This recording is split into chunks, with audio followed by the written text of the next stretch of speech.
Netcasts you love. From people you trust. This is Twit. Now, let's say hello to Shannon Morse. Hello. Snubs, who produces this show and is working on some new shows for Twit, which we'll talk about later. Yeah. But you tried to palm this off on me. She said, Leo, would you like to review the Kobo next week? I said, nah, really.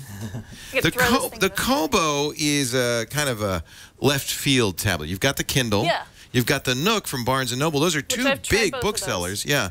Kobo is kind of the third flavor. So Kobo is like the little guy that nobody ever hears about. So, but I'm totally supporting, like, you know, the let's support them if they're good. Absolutely. And they do have some really great products that I've found. We reviewed the Kobo Glow. That was so little. The Glow, which actually glows. It has a backlight, so it's kind of like the Paperwhite. Right. And we also reviewed the Kobo Mini. That was the little one, which is the teeny tiny one that can fit in your back pocket. I really like that one, and it's under $100. And then we have this one, which is called the Kobo Touch, and it's very similar to the hold it right here. I'll hold Kindle version. Yeah, it looks like a Kindle Touch, very lightweight. It does. It's very similar. Same kind of e-ink screen, right? Yeah. So what do you think? So let me just discuss a little bit of the specs of this guy. This one is 6-inch, just like the Kobo Glow. The difference between the two is, of course, this one's touchscreen, and it does not have the glowing backlight on it. So it's just your regular, it's very, very simplistic. But it's direct light. It's just as readable. I mean, it's really exactly. good. So if you're requiring something that's simplistic, that just gets to the point, is just an e-ink reader, this would be a really, really good it does have a quilted back. I like the quilted back. It gives it kind of a nice quality design feature. And it comes in a bunch of different colors, too. You can get black, white, blue, pretty lilac color for the girls, and silver as well.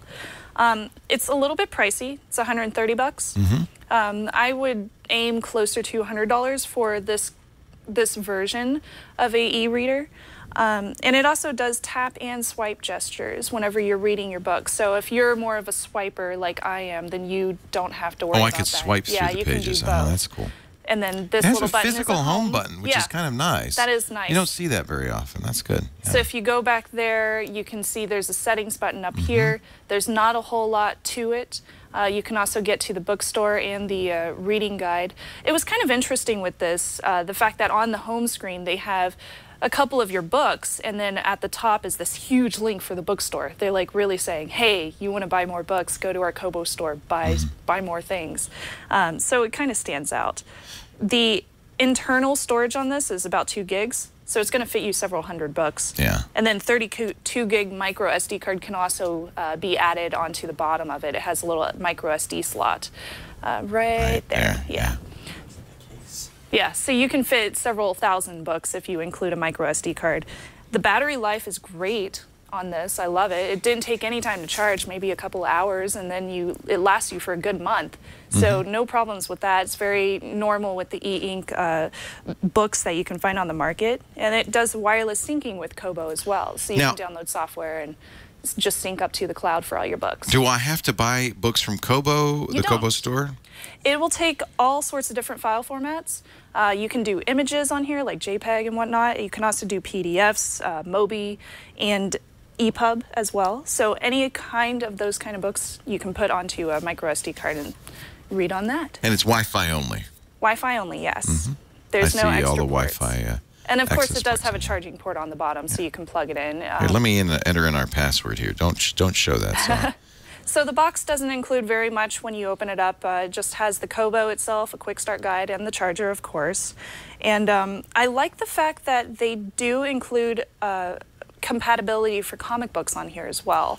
And I looked through their store to find a couple of comic books that I'm familiar with, and they had all of the ones that I looked for. That's neat. So, like Walking Dead is available on their store. But it's black and white, remember? Yes, it's not going to be color. It's all black and white, so you're not going to get color comics on here. But you can zoom in, which is really nice as well.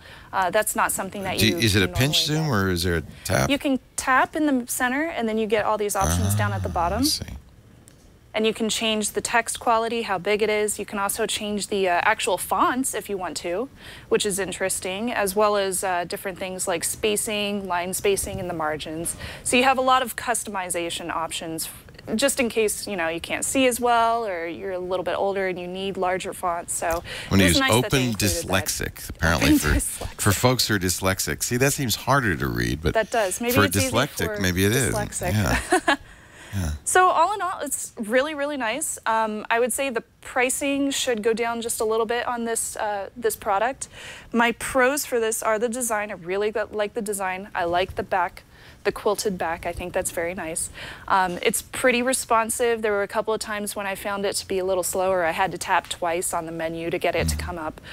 Just a couple of small things, but it wasn't to the point where it was super annoying for me. And it's simplicity.